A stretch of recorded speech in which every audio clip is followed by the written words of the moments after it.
Hello, welcome to Dumb Drawers Podcast. I'm your host Justin. So today we're reviewing a new film that just came out, or it came out a while ago.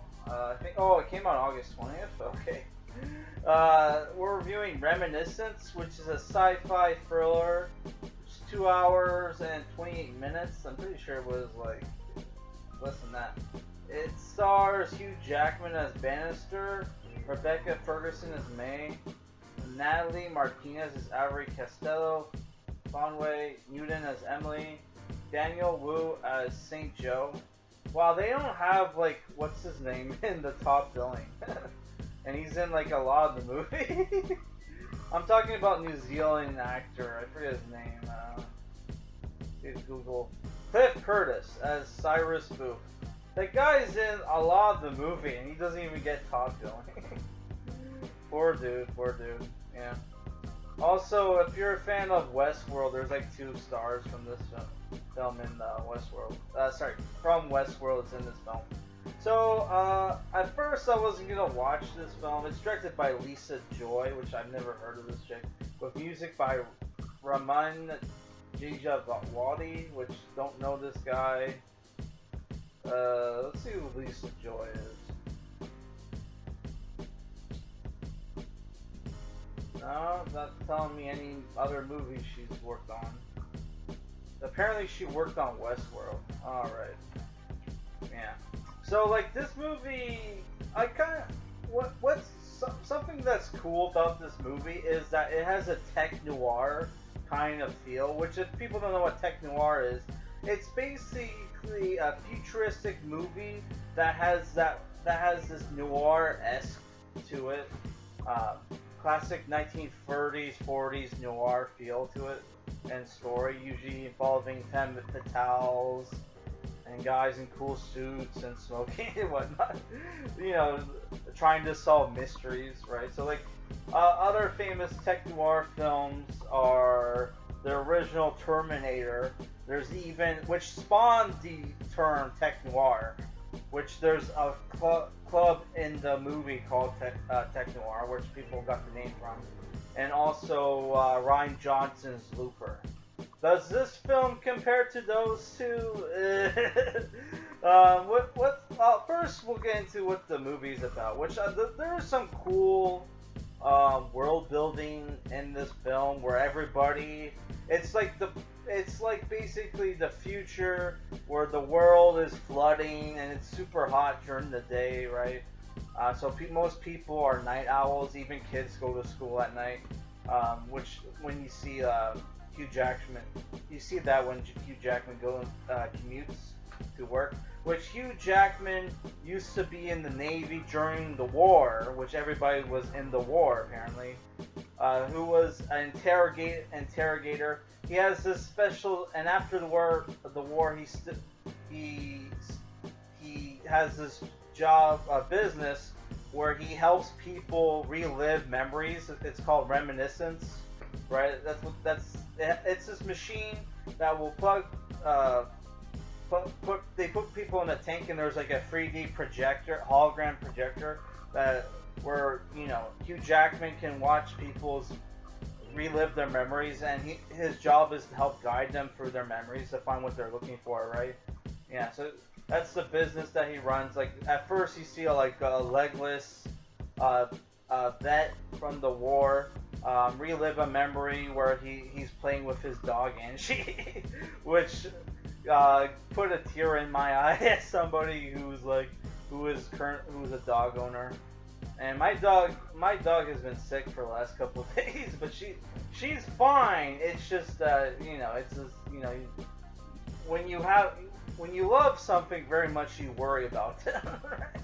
So that made me like tear up a little bit because it made me think about my dog, right?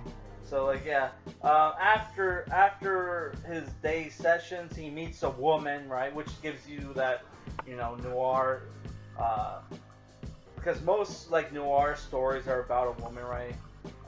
Which is played by Rebecca Ferguson, who was the villain from the Dr. Sleep film. Her name is May, who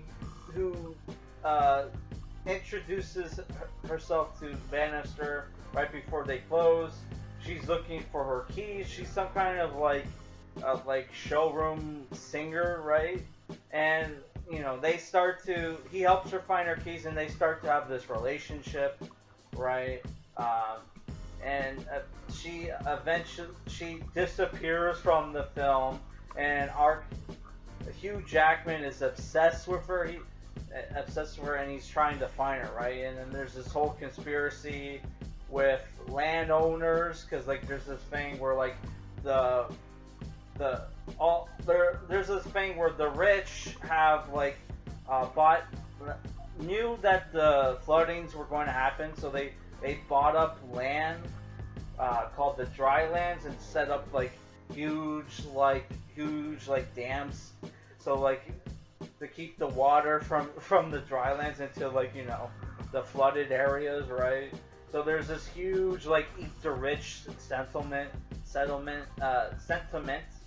in the film, right? Which the climax of the film, there's this huge riot where like the poor people go in and attack the rich in the dry lands, which, man, didn't really need that, right? So without going into spoilers, there's this whole thing where he tries to piece together like who May was, and at first he thinks she's a grifter, like that she was working with this corrupt cop played by Cleve Curtis to break into his place and to infiltrate his place of business to find some people that they wanted gone, right? And then this whole conspiracy about the landowners are involved, right? And which the land barons, as they are called in the film. Which that's the thing. The film makes you think it's going to be like something simple at the beginning of the film, and then it turns into something complicated. And there's this plot twist in the film where there's this huge thing going on throughout the film, is that he's constantly getting warned that, hey, that girl May isn't who you think she is. She's like this terrible person, blah blah blah. And then there's this predictable plot twist, and there's this there's this line where that Cliff Curtis says, which is, this movie has like a feminist like tilt to it, where it there's this line where Cliff Curtis tells Hugh Jackman, "You're just looking for a woman to blame." Like this film is like Hugh Jackman's supposed to be incel in this film. Like what the fuck? Where there's this they basically took the femme fatale character from old noir films, and then flip it around where she was forced to do the bullshit that she was pretty much innocent the whole time, and she was forced to go along with the bullshit. Sorry to spoil the shit that went on in the film. I'm sorry to spoil that, but I really I really hated that. Right? It just oh my god, it just felt like, oh my god. Of course a female director is gonna female writer and director is gonna let's destroy the fucking femme fatale trope from classic noir films, right?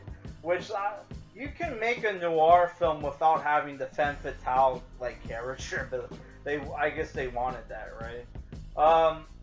Yeah, so I wasn't a fan of the plot twist in the film and some of the writing here and there, but I did like some of the character building in the movie. It helped give the world some life, but it's one of those for people who hate futuristic films where they just basically made everything look the same, but with just worse. They do that here, right? Where it's almost like a post-apocalyptic film. Nobody's wearing futuristic clothes. Even the cell phones look the same. Say what you will about Ryan Johnson, but at least you had like cool looking guns and like they tried to they came up with a cool idea for like cell phones where they're basically small pans of glass, right, that people carrying around, right? So like they at least try to come up with some futuristic shit. Here, besides from the reminiscence machine, there's no like high tech shit in the film, and even people and all the guns pretty much look like regular guns.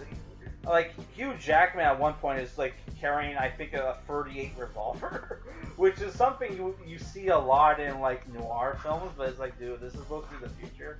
That's kind of what makes it a tech noir film instead of like a cyberpunk film, because like it has like a lot of they took a lot of stuff, even like people's outfits that look like that looks like shit from like that you would have in like noir films, like the what's it called, the bowler hats, and like people wearing suits, the old guns, right? Yeah. And if you're a fan of Firefly and you love like Chinese, like people just using Chinese words for slang, right? That's in the film as well, right? Oh, there is like a cool death scene that in this film where the guy uses a reminiscence machine to torture a guy, but that to me, it just felt like a ripoff of the torture scene from like Taken with Liam Neeson, where the guy just leaves it on and just walks out of the room. That straight up happens in this movie, where they totally ripped that off from Taken, not Tekken, with Liam Neeson, that Luke Besson film. Yeah, so if I were to give this movie a rating, there is some cool shit in this film, but honestly, I thought the plot twist was a little weak, even though it didn't go exactly where I wanted. And then there's the very obvious, like, the local messages in the film, right? That I thought were like, a little too on the nose. That was pretty obvious. So I'm only giving this film like a 5.5 out of 10. Didn't feel like a complete waste of time, but like honestly, dude, I think I'd rather, as far as tech noir films, this is probably the weakest I've seen. Right? Don't ask me about other tech noir films other than Terminator and Loop Bracket. Mute is kind of a tech noir film. That one was trying to be cyberpunk with its really lame version. I don't know. I would have to watch more wannabe cyberpunk films to try to find more tech noir films. But yeah, if you're looking for a cool sci-fi thriller, there's this cool movie that had the guy from, man, I forgot, 50 Shades of Grey, and had the guy who played the Falcon in the Marvel films. Man, I forgot the name of that film. It was like Synchronic or whatever. That came out. I did a review for it, but I didn't post it because it was kind of controversial. Let's see if I can look it up, if I can find it. Oh my god. It's not showing. I love how I searched James Dornan films, right? And it's not showing me his recent shit. Oh my god. Yeah, it's on Netflix. Just fuck, let me pause for a sec. I was right. It's called Synchronic. It's a 2019 film.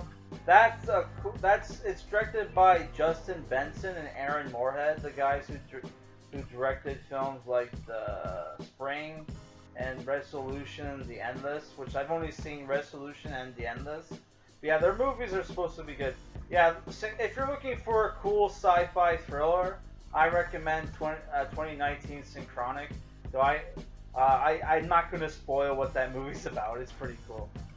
Though if you're not a fan of like dog deaths in films, don't watch Synchronic. All right, guys.